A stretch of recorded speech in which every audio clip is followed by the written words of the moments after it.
Why are sharks attracted to shipwrecks? And what are those fish hanging around with them? Let's find out as we dive a shipwreck that was illegally sunk. Evan, I'm super excited today. We are diving probably what is considered the most widely popular shipwreck here in St. Thomas in the U.S. Virgin Islands. Yeah, and that wreck is the WIT Shoal. Prior to being sunk, it was LST, Remaining Ship Tank 467 in World War II in the Asia-Pacific area. Yeah, and after that it became a cargo ship, and now it is sitting on the seafloor out here, so we're gonna go check it out. Yeah, I'm pretty excited.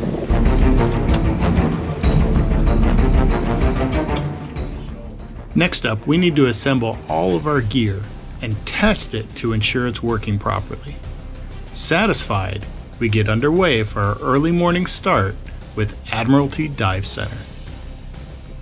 The wreck is only 7 miles or 11.5 kilometers from the marina, so we make a few last minute checks before we get into the water and dive. Surface conditions are a mess, so we quickly head underwater and easily spot the wreck almost 90 feet or 27 meters below us. Following the starboard side towards the bow, we keep a keen eye out for some of the resident Caribbean reef sharks, and it doesn't take long before we spot one. Shipwrecks, like the WIT Shoal, act like an oasis in the middle of the desert. Because much of the sea floor is void of any structure, shipwrecks stand out in sharp contrast to the barren, sandy bottom. But why are there sharks here? To answer that, we have to first talk about corals.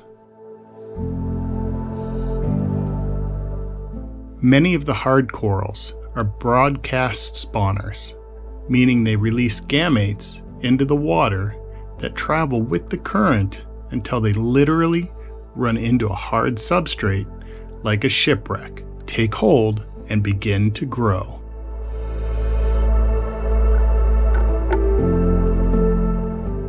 Once that happens, small fish and invertebrates take notice of the new habitat the corals have created and move in.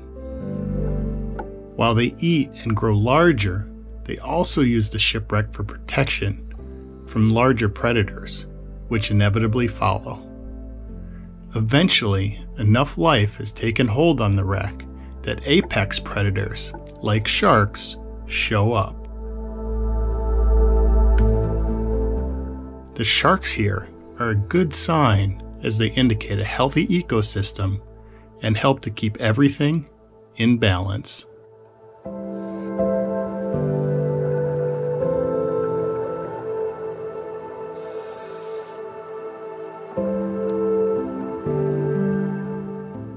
Heading towards the stern, we set out to explore the interior of the wreck and see if we can't locate more sharks.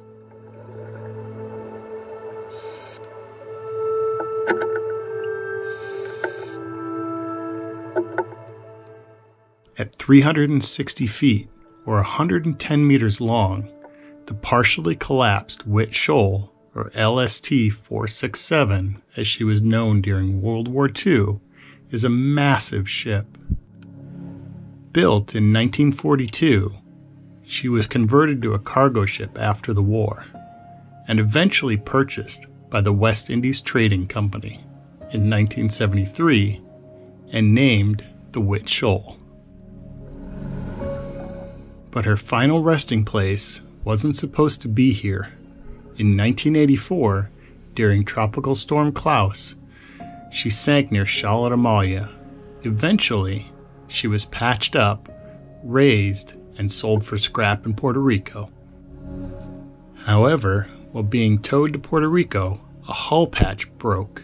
She took on water, and the crew had no choice but to cut the tow line and let her sink down to the location she's at today.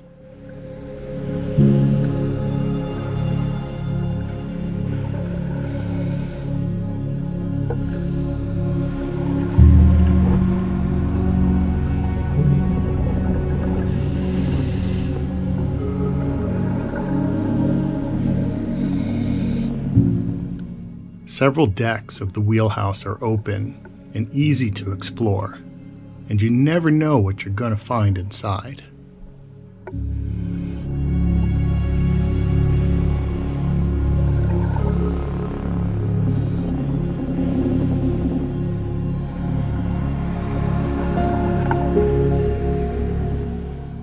But today, we're interested in what's outside.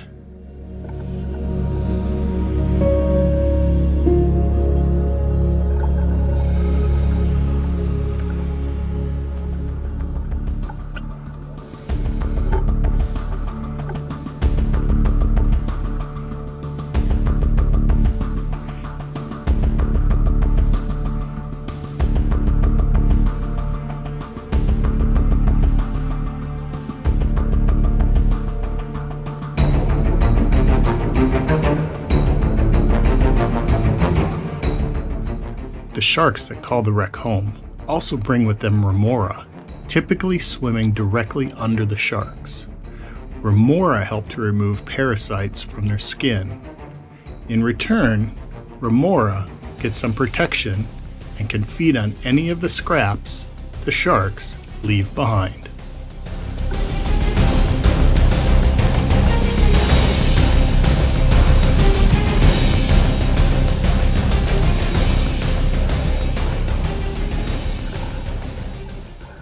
I can totally see why this is one of St. Thomas's most popular shipwrecks. It's huge and there's so much to explore on it. Yeah, as soon as we got in, we could see the wreck from the surface. The viz was amazing. Yeah, I thought that was just my favorite part of the whole thing, is we could just see so much, and so we picked a perfect day to go dive the site. But on the wreck, what was your favorite part about it? My favorite part was just the topography of the wreck. It's kind of collapsed in on itself. It's kind of lost its structure, but towards the stern, it's still got that tower in the back, which was really cool. Yeah, where we could swim through, and there's just a random toilet sitting back there. Yeah, the head. The head. Cool. Well, guys, if you enjoyed this one, make sure to check out our dive on the concrete barge next.